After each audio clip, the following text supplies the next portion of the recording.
Podcasting from Woodstock, Georgia, welcome to Soul Solutions, a show where we overcome our fears and our limiting beliefs. I'm your host, author, and certified life coach, Terry Kozlowski. Hello, warriors. Over the past few months, I've been listening to my inner voice to determine how I want to move forward in this new year. I've decided to take a break from the weekly show and move to a bi-monthly format so I can focus on editing my next book called Soul Solutions. I'll still be touching base with you just twice a month. So let's get to this week's show. Episode 180. Discover how to strengthen your confidence by being authentic. Although you may not always fully understand textbook confidence, you can recognize it when you see it. You know it because you feel it, and you know what it feels like to be around it. This is one reason the definition of confidence can be so hard to pin down. In reality, confidence is a feeling that you have for other people as well as for yourself. When you don't feel it, you also know it. When someone is insecure, or even more telling, when someone is acting confident, you observe not just their lack of confidence, but also their clumsy attempts to make up for it. It's interesting to note that you frequently experience a lack of confidence when you are around someone who also lacks confidence. You find it difficult to connect naturally. You start doubting the things you say and do, and you start to feel uncomfortable, unsure, and disengaged, which is when you stop to think about it, rather fascinating. Let me explain what I mean by confidence. Confidence is not boasting or showing off or an overt pretense of courage. Confidence is not some bold or brash air of self-belief directed at others. Confidence is quiet. It's a natural expression of ability, expertise, and self-regard. Why is confidence important? That's a really good question. Confidence matters, although it may seem painfully obvious to those who are already inspired to work at it, for four main reasons. Number one, success and excellence are amplified by confidence. Despite what many self-help experts believe, confidence is not a substitute for authenticity, depth, or quality. It shouldn't be used as a means to an end in and of itself, and it can never take the place of good old-fashioned labor. Even the most self-assured individuals require confidence in one area or another, their identities, their careers, or themselves, and confidence separated from authentic content will eventually crumble. Number two, leadership and influence require confidence. As you just saw, both what you do and how you do it determine how successful your professional lives are. Your work involves technical expertise. Your level of confidence influences how you proceed. Furthermore, your level of impact and the caliber of your leadership are two of the most crucial components of that method. True confidence is necessary for the influence you have on your partners, the impact you have on your work outputs, and the control you have over your organizations. These self-assured abilities set technicians apart from managers, staff members from executives, and artists from craftspeople. Number three, style alone does not equate to confidence. It also has to do with content. Remember that close relationships between substance and confidence.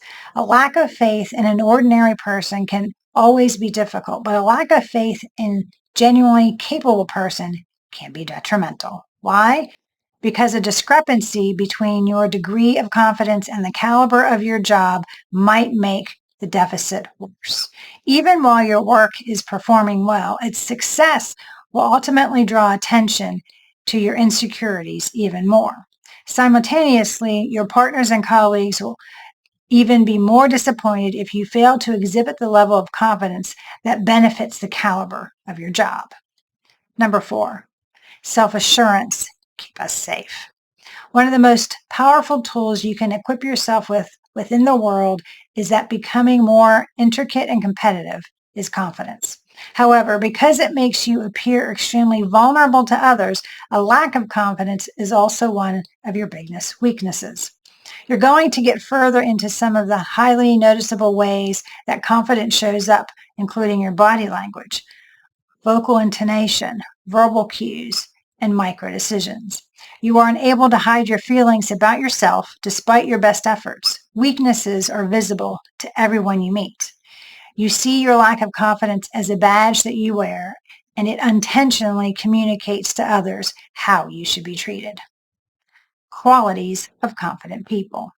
It comes at no surprise that great leaders share these 9 qualities concerning confidence. Let's take a look at them.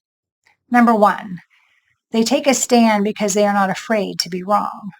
Conceited people tend to take a position and then proclaim, bluster, and disregard different opinions or point of views. They just know that they're right. Truly confident people don't mind being proven wrong. They want you to convince them. They believe finding out what is right is a lot more important than being right.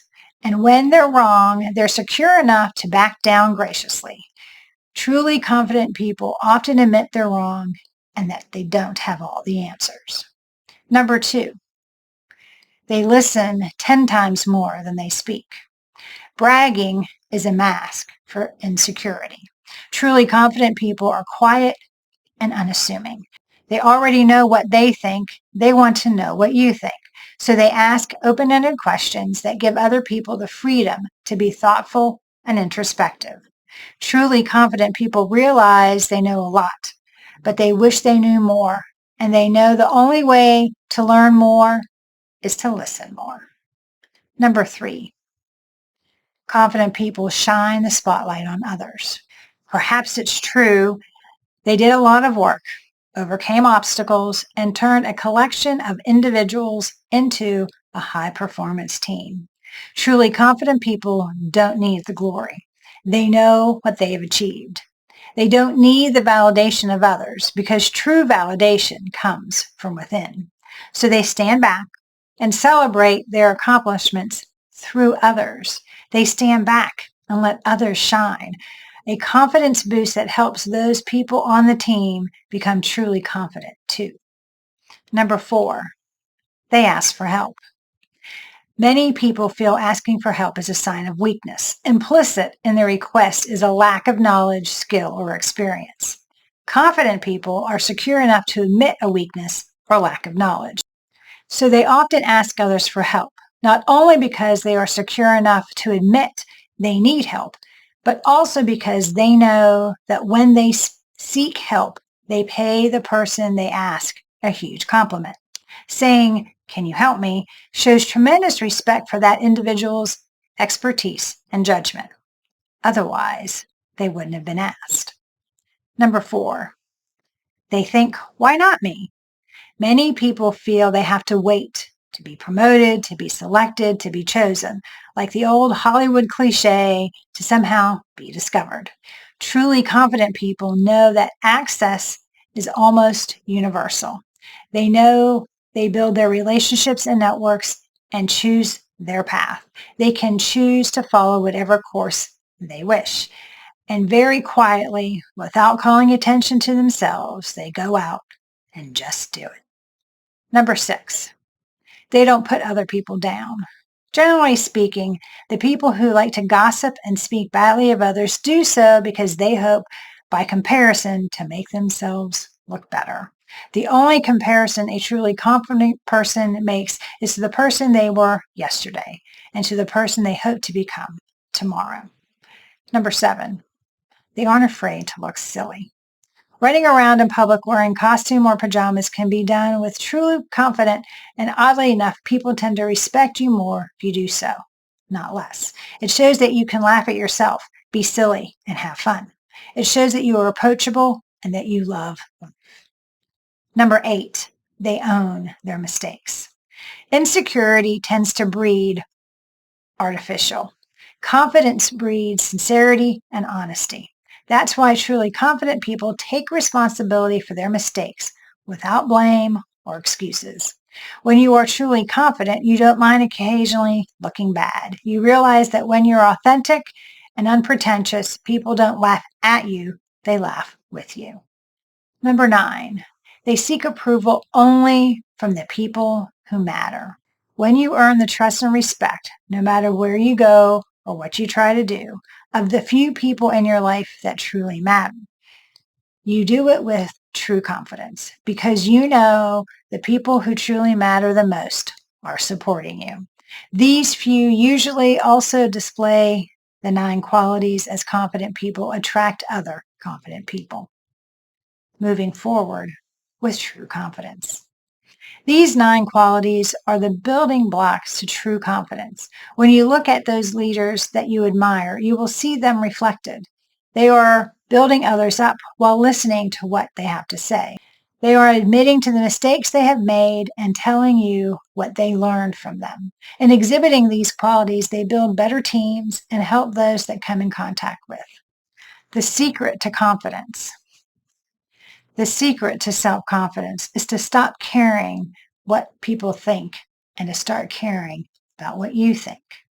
It's to make your opinion of yourself more important than anyone else's. Are you confident as a leader? Do others see you as someone who always has to be right or as a confident person? Are you displaying all 9 of these attributes? Where do you need to improve?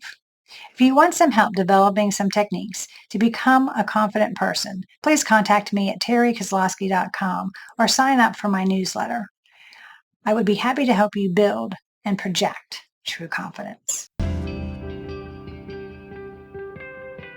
Thanks for listening to Soul Solutions with Terry Kozlowski. If you'd like the show and want to learn more, check out terrykozlowski.com where you can find the links to everything we talked about in this episode.